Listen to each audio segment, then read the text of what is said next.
Welcome back to Cosmos. Today we're going to review episode 8. One of the interesting things that Neil covered right in the beginning of the episode was the idea of constellations and how humans have developed complex pattern recognition to make constellations in the stars or in the dark spaces between stars. And I can't think of another animal that has that kind of complex pattern recognition. Some other interesting Pleiades myths that I found, besides the two that were covered in this episode. The Western Mono Native Americans. They saw in the Pleiades a group of wives that were kicked out of their homes by their husbands, since the wives had an affinity for eating onions. Seeing the error of their ways, the husbands lonely went after their wives that they had cast out, only to find that they had ascended into the heavens and become the Pleiades. The Inuits have a different story for the Pleiades. In early times, they believed a great bear threatened humanity, and that a pack of dogs chased away the great bear. To keep the great bear away, the dogs continued their path towards the great bear in the form of the Pleiades. In Japan, one of the names for the Pleiades was Subaru,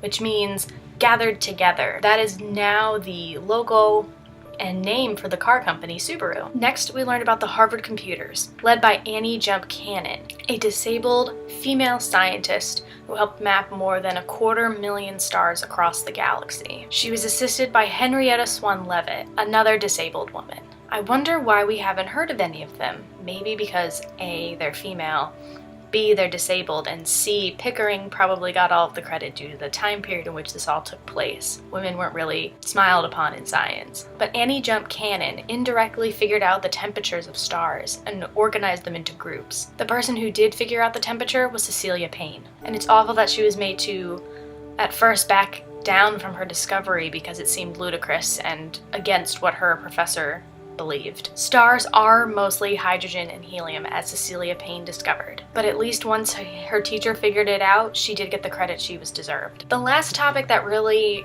interested me in this episode were the hypernovas. I've heard of novas and supernovas, but I'd never heard of a hypernova before. And some studies suggest a hypernova explosion caused the Ordovician Solarian mass extinction 440 million years ago. But there isn't really any categorical evidence for this hypothesis, so we're still gonna go with the meteor strike. The takeaway from this episode was that it's comforting feeling like you're part of something bigger than yourself. In this case, it's the infinite cosmos. No matter what obstacles you're dealt in life, whether it's disability, people holding you back because of your gender or your race, people thinking that your ideas are wrong due to past bias, you can do it. You're part of something bigger, and you could be that person with the aforementioned machete in one of my earlier videos, forging that path. Pass on your torch. Thank you for watching. I'll see you next time.